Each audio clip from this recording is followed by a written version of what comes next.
So Sam, tell us a little bit about your role at SAP and how it relates to digital transformation. Sure. First of all, it's a pleasure to be with you today. I lead a team in SAP called Value Advisory. SAP is a technology firm, but we believe that technology only matters if it creates business value that can be game-changing for the organizations that we work with. So I am focused on trying to define the potential business outcomes that technology can create, and I lead that team in Canada. Yeah. Excellent. And so talk to me about a couple of the projects that you've seen, anonymously of course, that have really kind of helped foster your approach to digital transformation. Sure.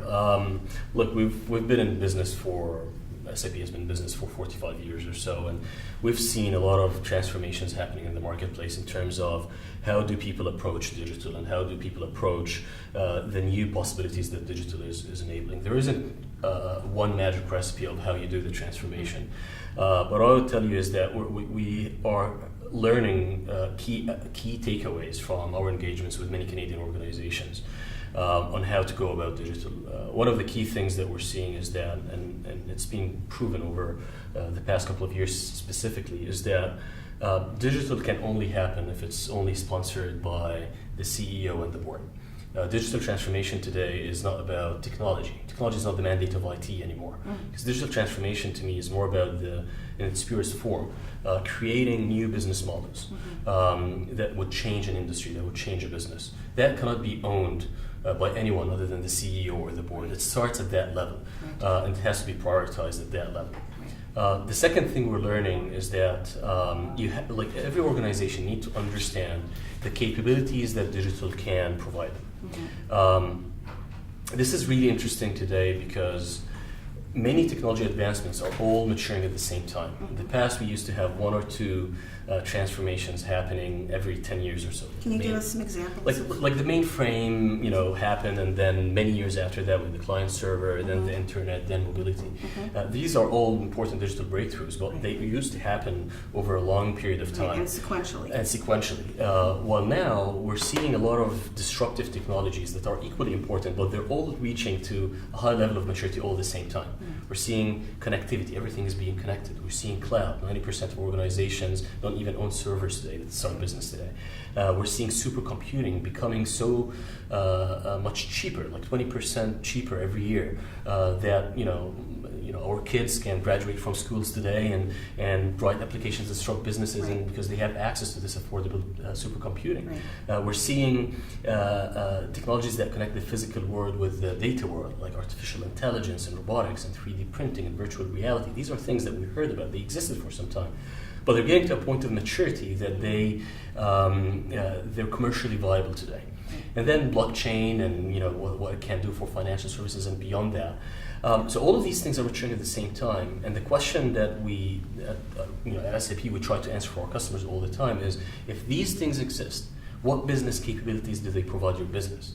And once you understand these capabilities, which are unique by industry as well, you need to understand and try to use human imagination and creativity and collaboration to understand what possibilities they make for the business, what business models do they open, what business processes do they optimize. So if you go through that steps, have things owned and driven at the CEO board level, then benchmark your capabilities today vis-a-vis these technology advancements, what they can do for you, and then use human-centric design approaches, we call them design thinking, to try and imagine what these capabilities can do for your business. If you go through that process and then prioritize your initiatives based on the potential financial returns, technology roadmap becomes such an easy thing to do. But we have to start with these three processes, or these three steps, if you like, in that process in order to get to the outcomes we need. And so the lack of speed in Canada when it comes to digital transformation, do you attribute it to a lack of executive support or a lack of knowledge?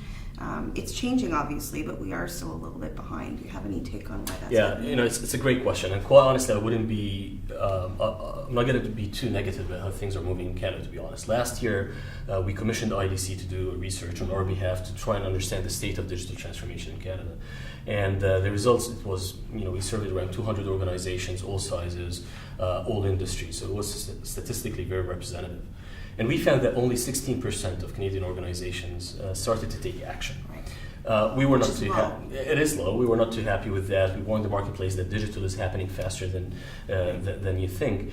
And this year, we were pleased to see that 36% reported that they're already executing on digital transformation. So this is a good progress in my opinion. The message is being heard. But it also means that there are 50% of Canadian organizations that are still in planning mode. Right. And we were debating whether that's happening because organizations haven't seen the impact of digital, or whether more, as you said, it's more of an execution challenge. Mm-hmm. And then we realized that last year 1/3 of these organizations said that they're expecting a major impact of digital on their business. Just 1/3. That's low. This year, 2/3 said that they've already seen the impact. Big change. And they've seen it in the form of non-traditional competition disrupting their industries. Mm-hmm. So there's no doubt that the Canadian economy has awakened for digital transformation. Mm-hmm. We've progressed also quite well, but maybe we're not moving fast enough. To your point, I think this stuff is hard. Right. As I said, there are a lot of these technology advancements. People are trying to digest what that means for the business. That process is not easy, and I think it's all about execution. It's all about going through these steps, having things owned at the board level and the CEO level, and then understand your capabilities. Imagine what these things can mean for your business, and then you start with the technology roadmap. So it's more. I think it's more of an execution challenge, and people are not only in Canada, around the world, are trying to get their head around what all of these digital disruptions mean for their business. Right. So if you had a CIO who had pretty much bought in, he's drunk the proverbial Kool-Aid, but is having trouble either articulating that to a CEO or to a board, what kind of advice would you give to that person? First of all, I'd say that you have to get the executive management on board. As I said, technology is not the mandate of IT anymore. The CIO cannot do all of it. It's all about the business outcomes. This needs to be owned by the business. So that's step number one. Right. You have to allocate funds for innovation. The IDC research and the SAP surveys showed that we in Canada are slightly behind our global peers when it comes to allocating funds for digital innovation. So that needs to happen. We have to set it aside and use it, not just put it on the table and not use it. And then the second thing is there has to be a certain level of awareness on what these innovations are. People need to, in the context of their industries. Right. So people need to understand and bring awareness to the entire organization on what machine learning means for their industry. What does our AI mean for their industry? Right. What does blockchain? Exactly? What are the implications of blockchain, robotics, 3D printing? So there has to be what we call an executive innovation experience, where people experience all of these innovations and understand what they are. From there, you assess yourself against these capabilities, and we've spent a lot of time in SAP so it's some competitive benchmarking that you think exactly. Is so right? I was about to say we spent a lot of time last year with the transformation office at SAP at the global level to try and define these capabilities at the global level, and we started benchmarking the entire industry. Right. So now we can take one organization and benchmark that organization in terms of these capabilities versus their peers within Canada, outside of Canada, same industries, same size, and so on and so forth. And based on that, you can get a sense of the baseline, where you stand, and how big the gap is.